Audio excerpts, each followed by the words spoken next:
जब भी अमेरिका और ईरान के टकराव की बात होती है, तो दिमाग में क्या आता है? क्या ये सब परमाणु हथियारों के डर की वजह से हो रहा है? या फिर आतंकवाद के खिलाफ कोई जंग? या शायद लोकतंत्र को बचाने की कोई बड़ी लड़ाई, जैसा कि अक्सर कहा जाता है? नहीं, इनमें से कुछ भी नहीं। वजह सिर्फ एक है, तेल। जी हाँ, सिर्फ और सिर्फ तेल। और अगर इस सीधी सी बात को नज़रअंदाज कर दिया जाए, तो जो हम पढ़ते हैं वो इतिहास नहीं बल्कि प्रोपेगेंडा होता है।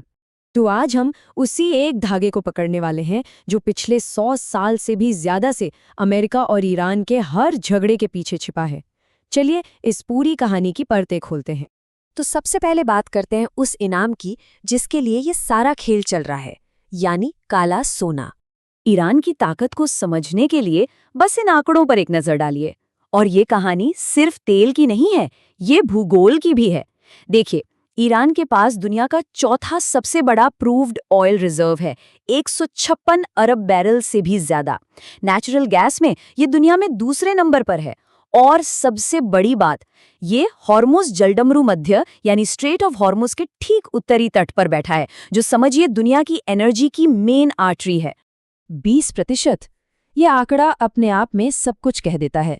जरा सोचिए, 2024 में दुनिया भर में इस्तेमाल होने वाले पेट्रोलियम का 5वां हिस्सा यानी 20% इसी एक पतले से समुद्री रास्ते से होकर गुजरा। मतलब साफ है, जिसका भी हॉर्मूज पर कंट्रोल है, उसकी उंगली दुनिया की एनर्जी सप्लाई की नब्ज पर है। तो सवाल ये है कि ये सब शुरू कहाँ से हुआ? कहानी की शुरुआत होती है 1901 में। एक अंग्रेज व्यापारी था, विलियम डी आर्सी। उसे सिर्फ 20,000 पाउंड में पूरे ईरान में तेल खोजने का अधिकार मिल गया। सोचिए, बस 20,000 पाउंड। खैर, 1908 में तेल मिल भी गया और एंग्लो इरानियन ऑयल कंपनी बन गई। और देखते ही देखते 1913 तक ब्रिटेन की ताकतवर रॉयल नेवी का पूरा बेड़ा इसी ईरानी तेल पर चलने लगा था। और बस यहीं से कहानी में एक ऐसा मोड़ आता है जो सब कुछ बदल देता है।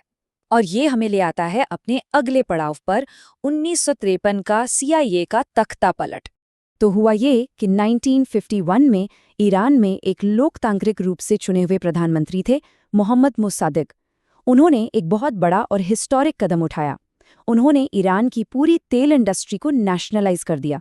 उनका तर्क बहुत सीधा और सिंपल था, ईरान की जमीन का तेल ईरान के लोगों का है, किसी और का नहीं।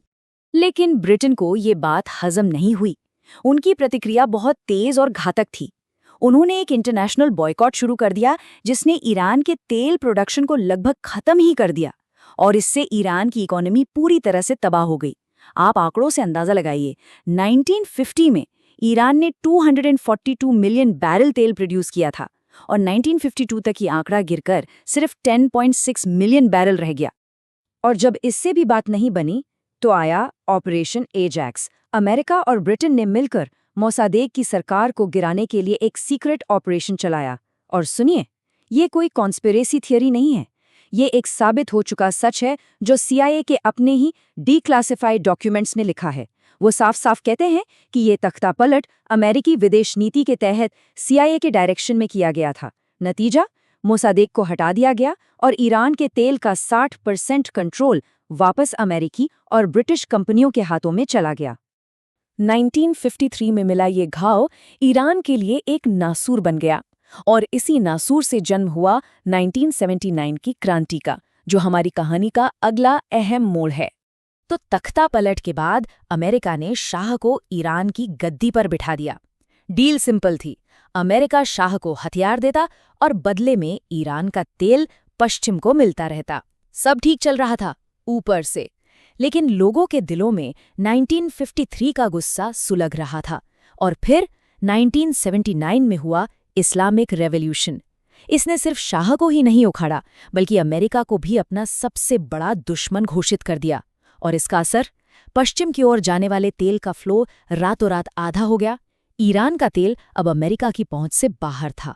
तो इसके बाद अमेरिका ने एक नया हथियार अपनाया, एक ऐसा हथियार जो आज तक इस लड़ाई को डिफाइन करता है, और वो है प्रतिबंध यानी सैंक्शंस। स्ट्रैटेजी अब बदल चुकी थी। अब मकसद था ईरान के तेल को किसी भी तरह से वर्ल्ड मार्केट से बाहर रखना। हाँ, 2015 में एक उम्मीद की किरण दिखी थी जब JCPOA यानी न्यूक्लियर डील हुई थी। डील ये थी कि ईरान अपने न्यूक्लियर प्रोग्राम को लिमिट करेगा और बदले में उस पर से प्रतिबंध हटा लिए जाएंगे। और कुछ वक्त के लिए ऐसा हुआ भी। ईरान का तेल एक्सपोर्ट बढ़ा, लेकिन फिर 2018 में अमेरिका इस डील से बाहर हो गया।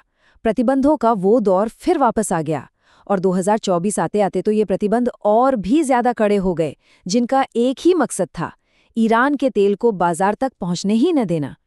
और ये सब हमें एक बहुत ही खतरनाक सिचुएशन की तरफ ले जाता है, हॉर्मूज फ्लैश पॉइंट।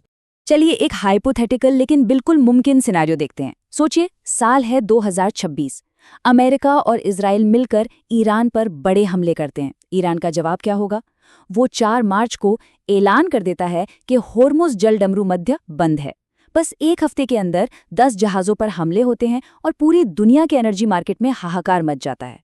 इसका फौरन असर क्या होगा? ब्रेंट क्रूड ऑयल की कीमत सीधा $120 प्रति बैरल पर पहुंच जाएगी और कुछ एक्सपर्ट्स तो ये भी मानते हैं कि ये $150 तक भी जा सकती है।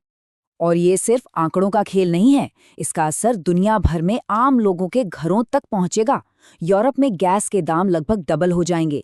भारत की एलपीजी सप्लाई चेन पर सीधा असर पड़ेगा, जिसका मतलब है कि हमारी रसोई का बजट बिगड़ जाएगा और हो सकता है कि इंटरनेशनल एनर्जी एजेंसी के हेड इसे इतिहास का सबसे बड़ा ग्लोबल एनर्जी सिक्योरिटी चैलेंज करार दें। तो फिर असली खेल है क्या? चलिए अब इस पूरी पजल के आखिरी और सबसे जरूरी टुकड़े को जोड़ते हैं।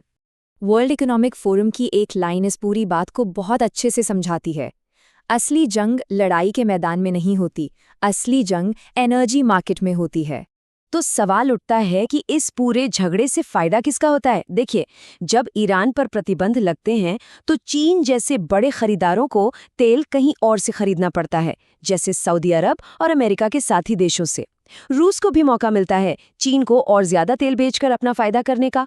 और अगर हॉर्मुज में गड़बड़ी की वजह से कतर से आने वाली गैस सप्लाई रुकती है तो अमेरिकी एलएनजी एक्सपोर्टर्स को सीधा सीधा मुनाफा होता है।